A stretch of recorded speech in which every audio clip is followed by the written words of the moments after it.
In 2021, I was a reporter and a news anchor at one of the local TV stations, and just on my normal, day-to-day daily activities, I received a phone call. Somebody contacted me from the University of Nairobi saying they needed a moderator for the event. It was a conference actually that had serious personalities and representatives from the United Nations Women, Amnesty International, Ministry of Education, including there was I think a CAS from Ministry of ICT that time. And I was like, wow, thank you. This means a lot. Kumbe before that, there's somebody who was watching my broadcast during COVID, and they're like, yeah, we think this dude is brilliant. Let's give him a shot. So interestingly, the person who was supposed to moderate that event was K24's Valentine Joroge. I think she's the founder of Dada Sphere at that time, because I saw she had backed out, and that's why they, sought after me. So I reached the event, and some of the panelists include Maverick, Aoko, and now representatives as well from the Ministry of Education. There was CS Nadia Ahmed. That time I think she was in the docket of ICT. Yeah.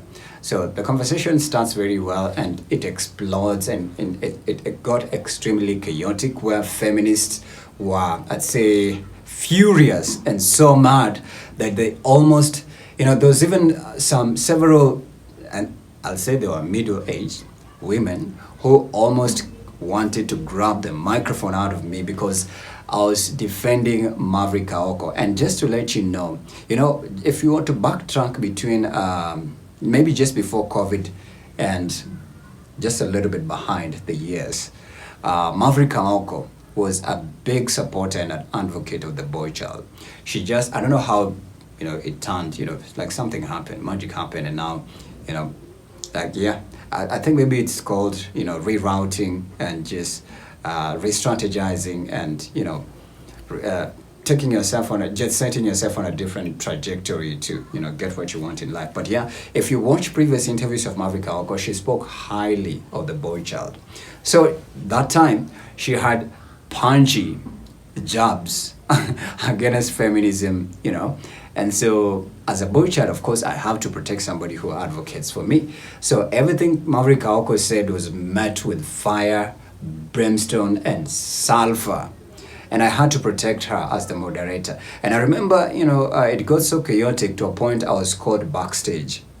But interestingly, CS Nadia Ahmed, who was there, she came to give her speech of honor after everything had happened, So I remember us going backstage, and immediately the event was done, Maverick Aoko led the stage.